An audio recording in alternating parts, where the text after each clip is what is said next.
Assalamualaikum warahmatullahi wabarakatuh. Ketemu lagi di channel saya, Rian Bengkel Channel.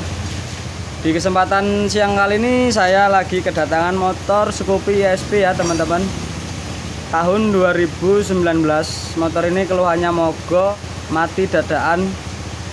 Ketika tadi dipakai pemiliknya, motor ini hidup ya teman-teman, tapi tiba-tiba mati mendadak. Dan terus diselah nggak bisa, di starter juga nggak bisa. Di sini cuacanya seperti ini teman-teman ya. Ini di area Bogor, area Stadion Pakansari. Cuacanya lagi gerimis, mendung campur hujan pokoknya ya.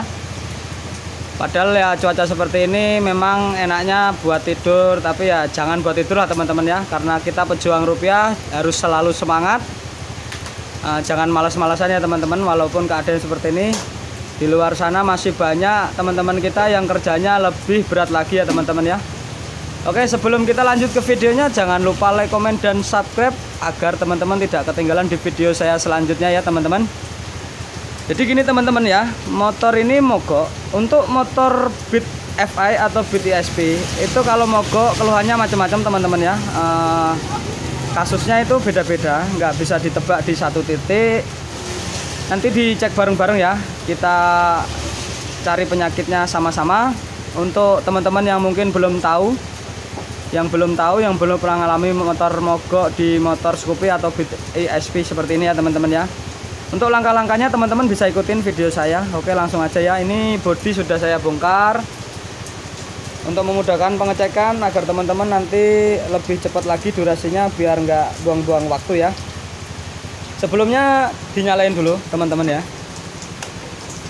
Kontak sudah dionin, langsung di starter. Starternya udah agak nggak kuat ya teman-teman, starternya, akinya. Teman-teman kalau misalnya mengalami penyakit seperti ini di motor Beat ESP teman-teman ya, langkah pertama kalau misalnya ini motor mogok dadaan ya, apalagi kalau misalnya pas lagi di rumah atau di jalan, kalau mungkin teman-teman belum megang uang atau gimana, teman-teman bisa motor bawa pulang lagi ke rumah dan dicek, coba ya, dicek dulu. Untuk urutan-urutan pengecekan seperti ini teman-teman ya. Pertama-tama gini teman-teman, kalau motor mogok di motor ESP, jangan langsung diganti spare part ini itu teman-teman ya. Urutannya seperti ini teman-teman. Dicek dulu dari titik utamanya. Pertama-tama teman-teman bisa cek di bagian busi untuk memastikan pengapiannya ini ada apa enggak ya. Kalau untuk motor ini businya memang agak repot bukanya ya teman-teman. Maksudnya harus ngalahin ngangkat joknya biar mudah untuk buka busi. Harus teman-teman tahu kalau motor itu memang nggak jaminan motor baru itu harus awet. Terkadang ada memang motor baru itu udah sering-sering mogok juga banyak teman-teman. Apalagi di motor-motor yang sistem injection itu sering bermasalah, mogok, berebet, susah nyala, ngempos. Nah itu banyak teman-teman kasusnya ya. Itu biasanya dialami oleh motor yang model model injection atau FI ya.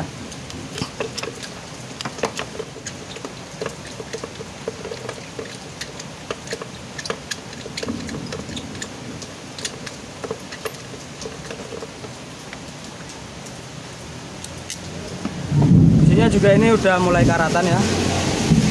Jarak businya juga udah longgar. Mungkin motor ini memang jarang diservis atau gimana ya, kurang tahu. Karena ini busi kayaknya belum pernah dicek atau dikontrol. Untuk pengecekan pertama motor mogok tuh gini teman-teman ya. Pastiin ini dari busi harus ada pengapian.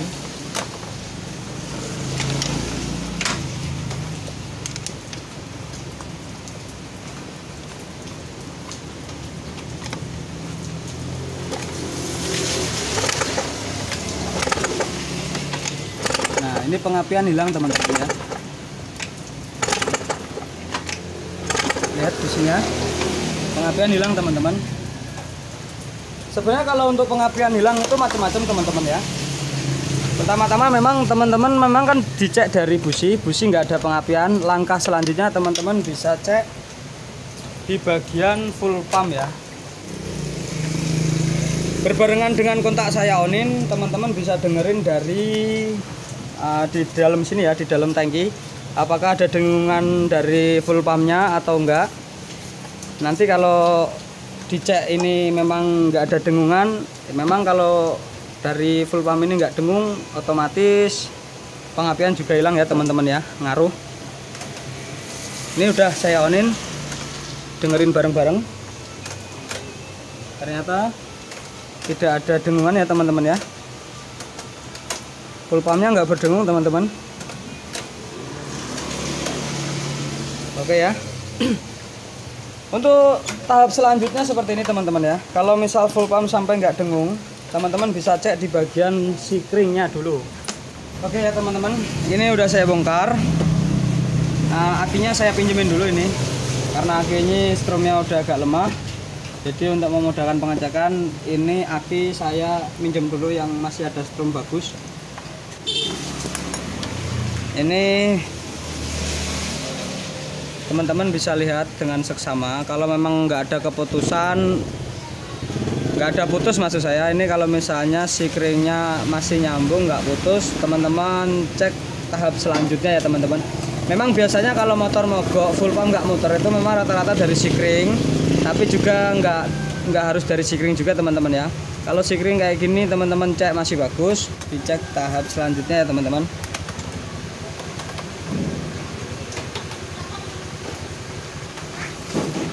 Dilihat bareng-bareng ya. Ini strum aki sudah saya kasih yang ada strumnya. Entar saya onin. Apakah di sini menimbulkan kedipan teman-teman? Nah, 1, 2.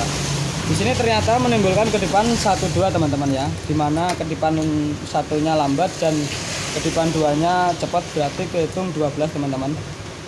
Oke, untuk kedipan 12 biasanya memang rata-rata itu memang dari menandakan kerusakan pada injektor atau sistem bensin yang tidak lancar teman-teman ya. Jadi sebelum teman-teman ganti spare part, pastikan dulu ini kabel tersambung teman-teman ya. Untuk memastikan kabel tersambung atau enggak, teman-teman bisa bongkar ini saringan filter dulu, diangkat, dicopot. Nanti dicek ya di bagian kabelnya ini. Kalau kemungkinan kabel masih tersambung bagus, teman-teman nanti tinggal pengecekan selanjutnya. Tapi untuk pengecekan sebelumnya kita bongkar dulu ini bak filter. Kita cari permasalahannya di bagian kabel yang dari bawah box filter sendiri ya teman-teman ya. Box filter sudah saya angkat ya teman-teman ya. Ternyata di sini ada kabel yang kekupas dan kayaknya ini dua kabel kegesek sama box filter teman-teman ya. Ini yang mengakibatkan motor ini mogok, hilang pengapian, dinamo nggak dengung, dan timbul kode 12 ya, atau dibilang 12. Di sini kegesek teman-teman ya. Ini kegesek di box filter. Memang rata-rata motor Scoopy atau BTSP kemungkinan besar penyakitnya ada di bagian kabel-kabel di daerah area sini ya teman-teman ya. Langsung saja teman-teman, ini isolasi dibongkar, nanti disambung dan kita lihat bareng-bareng hasilnya seperti apa ya teman-teman. Nah, ini isolasi sudah saya bongkar teman-teman. Nah, ini benar juga ya teman-teman ya, kabel warna pink leres biru dan hitam leres putih ya. Putih ini yang jalur dari soket injektornya di sini kegesek dan ini putus dalam teman-teman. Ini memang kabel masih nyambung, cuman ditarik, kalau ditarik seperti ini, nah teman-teman bisa lihat ya, ini kabel putus teman-teman yang warna hitamnya, dan di sini juga mau putus nih teman-teman. Nah, ini udah mau putus tapi masih nyambung teman-teman, dan ini yang ini putus, udah putus. Oke, nanti ini disambung dan ini nanti dirapin lagi, disambung lagi biar aman ya nantinya.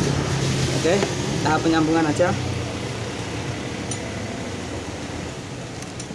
Ini kabel sudah saya sambung, disambung kabel lagi ya. Jadi biar ada longgar jedanya, biar nggak ketarik kabelnya juga. Tapi harus diingat teman-teman ya, kabel yang ini dapet ini jangan sampai ketukar ya nyambungnya, nanti bisa fatal efeknya ya teman-teman. Teman-teman sebelum dicek lagi, ini kabel harus sama warnanya yang disambung, jangan sampai ketukar ya. Oke, langsung tahap pengecekan teman-teman ya.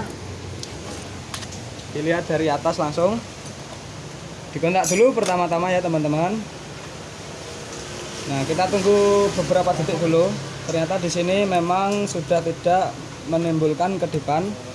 Terus dicek lagi di bagian dinamo yang tadinya nggak bisa muter ya, dinamo nggak bisa dengung. Teman-teman bisa dengerin bareng-bareng ya teman-teman. Nah, lebih dekat lagi. Nah, oke ya teman-teman ya. Dinamo sudah dengung dan di sini sudah tidak menimbulkan kedipan kode mil ya. Oke, langsung saja teman-teman. Yang tadinya busi tidak ada pengapian, langsung dicek teman-teman. Apakah sudah menimbulkan, apakah pengapiannya sudah ada lagi?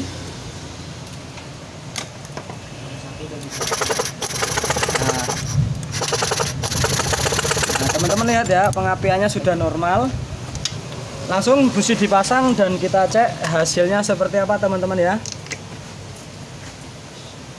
Sebelum dipasang businya, lebih bagusnya ini busi harus dibersihin dan dirapetin dulu ya teman-teman ya.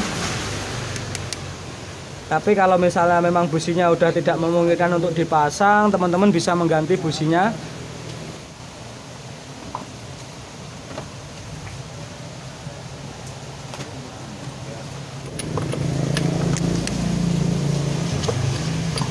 Oke, busi sudah terpasang.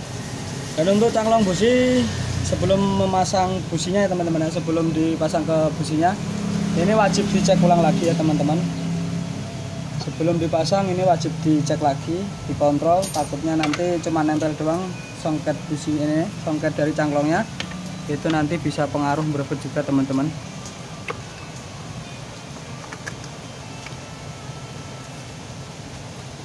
Setelah busi terpasang, untuk perapian nanti ya teman-teman ya, kita coba cek dulu nyalain. Yang tadinya mogok, hilang pengapian, dinamo tidak muter, terus kode kedipan muncul. Sekarang dinyalain langsung ya teman-teman.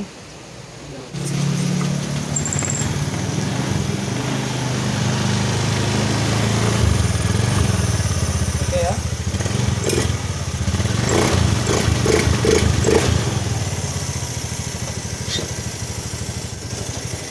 Motor sudah nyala ya teman-teman ya, berarti penyakitnya memang ada di kabel yang putus. Nah, jadi untuk kesimpulannya sekali lagi saya ingatkan ya teman-teman, kalau misalnya teman-teman mengalami mogok seperti ini, jangan diganti spare part dulu. Kalau misalnya teman-teman mogoknya di rumah atau mungkin penasaran untuk mengoprek motor sendiri, teman-teman bisa ikutin video saya ya.